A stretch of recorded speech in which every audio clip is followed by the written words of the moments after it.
তখন এলো মল্লিকা দাসী। ভিডিওটা আর তার মনোযোগ হাতে সহকারে বেশ কিছু দেখবেন, ফল। আশা করি ভালো লাগবে। এই তো আপনার খাবার, এই ফলগুলো আপনি খেয়ে নিন। এ কি, এখানে কি করছো তুমি? বলেছি তো, এখন প্রাসাদে অনেক কাজ, কোনো ছুটি হবে না। আবার কেন যুবরানীকে বিরক্ত করতে এসেছো? না মানে, আরে বাহ, এই ফুলগুলো দেখো কি সুন্দর। পরিণীতার জন্য নিয়ে যাই, ওর খুব ভালো লাগবে। বউকে খুব ভালোবাসো, সব সময় দেখি চোখে হারাও। এমন দিন যেন তোমারও আসে, তখন বুঝবে পরিণীতা আসলে অনেক ভালো। চলো, আমাদের দ্রুত ফিরতে হবে। ওদিকে মহারাজ অপেক্ষায় আছে রাজপুত্রের ফিরে আসার জন্য। মহারাজের জয় হোক। মল্লিকা, পরিণীতা কি করছে? ওর একটু খেয়াল রেখো। মা বাবাকে ছেড়ে আমাদের প্রাসাদে এসেছে, ওর যেন কোনো অযত্ন না হয়। আর শোনো, ওকে খুশি রাখবে।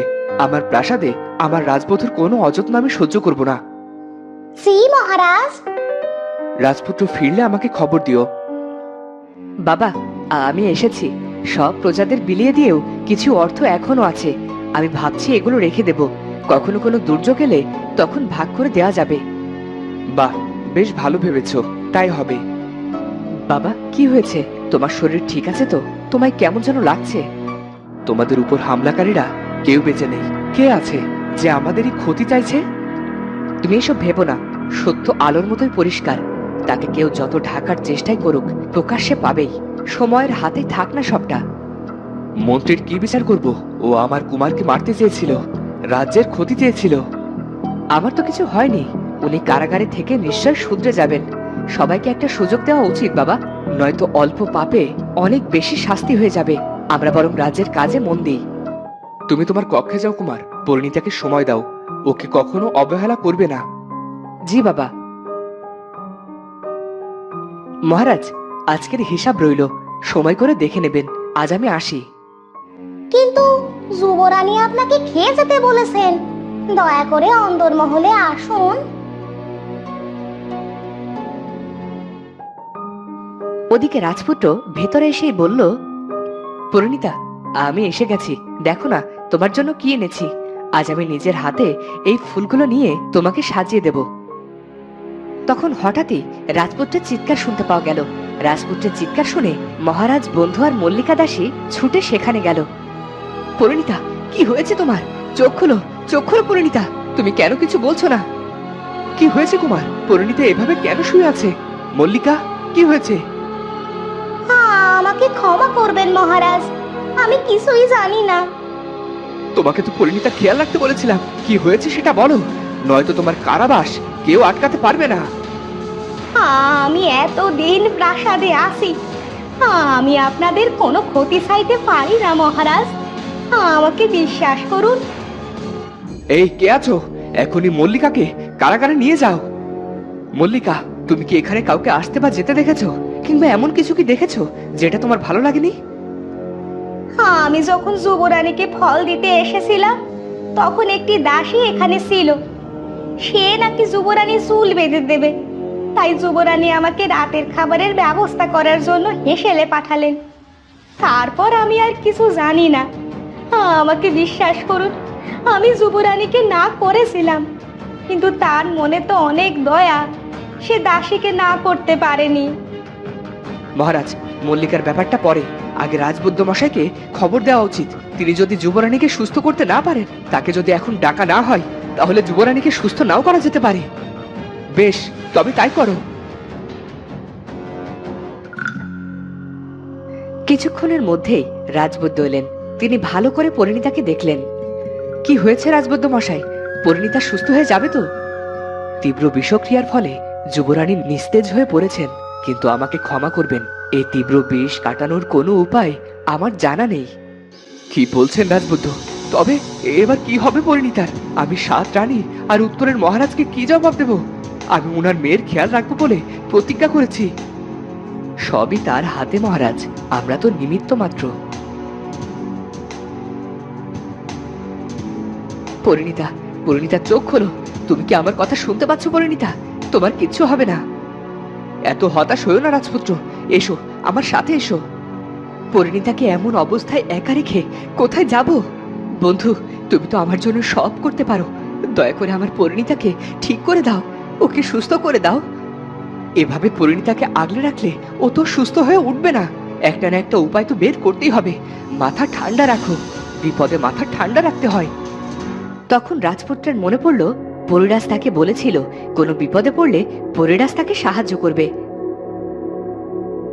তোমরা পরিণীতাকে খেয়াল রেখো, আমি যতক্ষণ না আসবো ততক্ষণ তোমরা পরিণীতার পাশেই থাকবে। কোথায় যাচ্ছ? আমাকে সাথে নিয়ে চলো। পরিণীতার পাশে তোমরা থেকো, আমি ফিরে আসবো। আর কথা দাও তোমরা পরিণীতার খেয়াল রাখবে। হ্যাঁ, কথা দিলাম। তখন রাজপুত্র চলল একটা নির্জন জায়গায়। আর তারপর, পরিরাজ, পরিরাজ, আপনি কোথায়? দয়া করে দেখা দিন, আমাদের বড্ড বিপদ। পরিরাজ। বলো রাজপুত্র, কি হয়েছে? আমাকে কেন ডেকেছ? পরিণীতার বড্ড বিপদ। রাজপুত্রর কাছে পরিণীতার জন্য কোনো ওষুধ নেই। এখন আমি কি করব পরিরাজ? আমাকে সাহায্য করুন, আমার পরিণীতাকে বাঁচান। তোমাদের রাজ্যের মন্ত্রী পরিণীতার শরীরে কৌশলে বিষ প্রয়োগ করেছে। এমন বিষের কাটান দেওয়া বেশ কষ্টসাধ্য। মন্ত্রী মশাই তো কারাগারে বন্দী। কিন্তু সে তোমাদের ক্ষতি চায়। সে তার মতো করে ক্ষতি করতে চেষ্টা করছে। তুমি হিমালয় রাজ্যে চলে যাও, সেখানে আছে মায়াপরী। মায়াপরী যদি পরিণীতাকে তার বুদ্ধি দিয়ে সারিয়ে তুলতে পারে তবে সে তার ক্ষমতা ফিরে পাবে। তুমি দেরি করো না। হিমালয়, সে তো অনেক দূরের পথ। এতটা সময় আমার পরিণীতার কিছু হবে না তো? না রাজপুত্র, এই নাও, এই জাদু গালিচা আমি তোমাকে উপহার দিলাম। তুমি এটাতে যেখানে খুশি যেতে পারবে, তবে এটাকে সামনে রেখো। চলি। আপনাকে অনেক ধন্যবাদ পরিরাজ। জাদু গালিচা, তুমি আমাকে হিমালয় রাজ্যে মায়াপুরীর কাছে নিয়ে চলো। তখন রাজপুত্র জাদু গালিচায় গেল মায়াপুরীর কাছে। ওদিকে মায়াপুরী সাধারণ মানুষের জীবন মেনে নিলেও পরিরাজ্যের জন্য সব সময় তার প্রাণ কাঁদে। রাজপুত্র, তুমি এখানে? পরিণীতা কোথায়? সব ঠিক আছে তো? পরিণীতার বড্ড বিপদ মায়াপুরী। কেউ কৌশলে ওকে বিষ দিয়েছে। এই বিষের কাঁটা না দিলে পরিণীতাকে আমি চিরকালের মতো হারিয়ে ফেলবো। তুমি ভয় পেও না রাজপুত্র, আমি মায়াপুরী ছিলাম। আমার কাছে কিছুই অজানা নয়। শোনো তবে, দূরের ওই বটগাছে বাস করে এক কথা বলা পাখি। পরিণীতা ওকে জীবন দিয়েছিল। এসো, আমার সাথে এসো।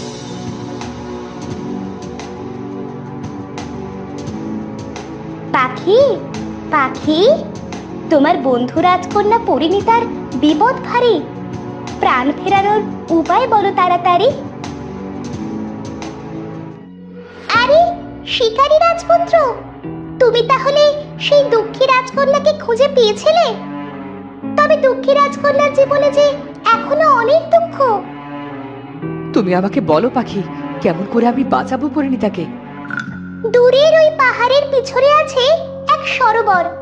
সেই সরোবরে আছে এক মস্ত রাঘব বোয়াল।